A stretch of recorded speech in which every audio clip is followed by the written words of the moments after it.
In today's video, I'm going to teach you how to delete Uber account. If you're ready to permanently close your Uber presence, the process is straightforward and it works through the Uber Eats app because your rides and eats share the same account. Start by opening the Uber Eats app and signing in. Use the phone number or email you normally use so the system matches the correct profile. You can also do this on the web by signing into your account there if you prefer a browser. Once you're in the app, head to your account area. Tap Account, then open Settings. Inside Settings, look for Privacy. In the Privacy section, choose Delete Account.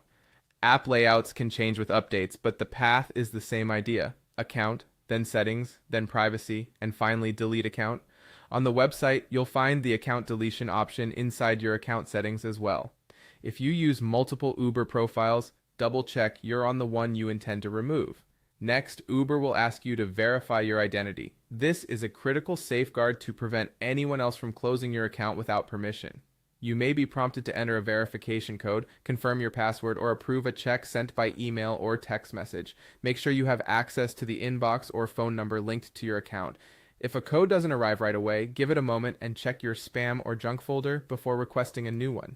If you recently changed devices or numbers, verification might take an extra step, so be patient and follow the prompts. After you pass verification, you'll confirm that you want to delete the account. When you do, Uber places your account into a temporary deactivation period. Think of this as a grace window. If you sign back in during that period, the deletion is canceled and your account becomes active again. If you do not log in, your account will be permanently deleted once that window ends. In some cases, if there are ongoing issues like an active trip, an open support case, or an unpaid balance, the app may ask you to resolve those before final deletion.